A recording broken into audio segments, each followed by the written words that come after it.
This is NDTV, and you're watching NDTV Profit.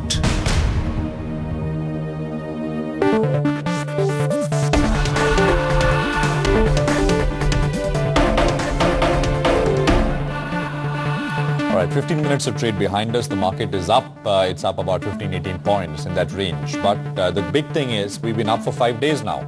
On occasion, from deep negative, we've come back into the positive, but 5 days, and today is the 6th day on a trot, the market's been up. Of course, the big one was last Friday when the market was up 100 points, Nifty. Let's get a discussion going on the IIP numbers, which are expected in a few hours from now. D.K. Joshi is Chief Economist at CRISIL. He joins us right now. Sir, good morning. Great to have you with us here as always. Prashant this side. Where are you, sir, as far as the IIP expectations go? And the number essentially is known to act strangely. Well, I think very rarely does the number come around the consensus or even in the within the range of expectations. It's usually wildly off. And how much attention should we pay to these IIP numbers? Yes. Well, I think one should be focusing on the direction. That's why we've stopped forecasting IIP growth for the last 4 or 5 months, because it's very difficult to get a hold of the number. I think so. Today's number, I think our call is that it will remain below 1%. I mean, that's the broad call we have. And the reason for that is pretty obvious from the data that was released over the last few weeks. The export growth for July minus 14.8%.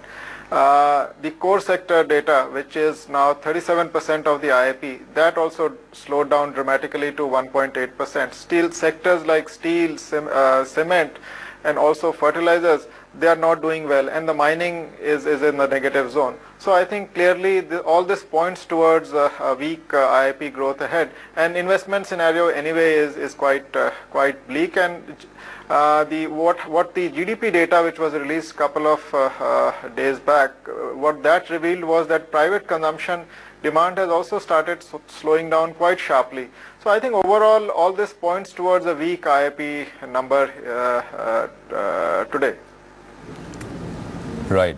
You know, you got inflation coming up day after tomorrow, actually, right? Tomorrow you got the August monthly inflation numbers, right. And you got RBI on Monday. Do you think that inflation essentially is the thing to focus on from a near-term standpoint? Because because the RBI is dependent solely on inflation to decide on rates, and it's made that very clear.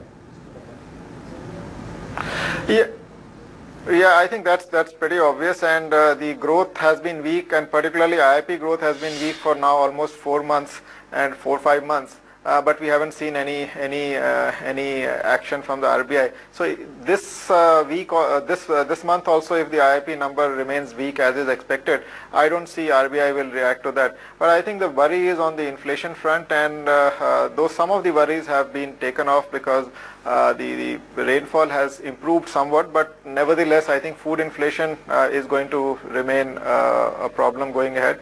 And then the diesel prices have still not been hiked, so there is a suppressed element as far as inflation is concerned.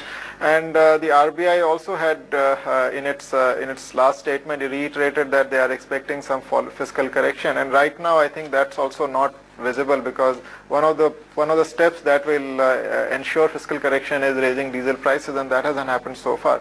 So I mean, our call would be that the rate RBI might hold the rate steady on Monday. Right. In between you've got the Fed also, the FOMC also. Are you taking that into account, what that might do? Right. And because just from a point of view of excess liquidity sloshing around, if they announce a $500-600 billion QE program, right? What that would mean right. for the calculations at the RBI? Well, I think that is one of the factors that RBI might take into account, but it cannot be the deciding factor for a rate change decision. I mean, I think the domestic factors will play a larger role in deciding what RBI does at this juncture. And I think domestic growth inflation mix is still worrisome. The fiscal balance is also causing a worry. So I think what the Fed does, I think RBI will take that into account, but it will not be the deciding factor for RBI to on a rate decision for RBI. Got that, sir. Mr. Joshi, thanks very much for taking out the time. Quick thoughts there, but important. Great to have you with us here. Appreciate it. So that's CRISIL with their thoughts. Not forecasting IIP numbers, too tough to sort of call, have been wildly out of range. But the direction is important, as Mr. Joshi pointed out there at CRISIL. 18 points on the Nifty, just to take a look at what the index is doing. And I think you got a bit more color as far as the large cap space is concerned. And I'm going to get to that in a bit. Let's put up Siemens India and what the stock is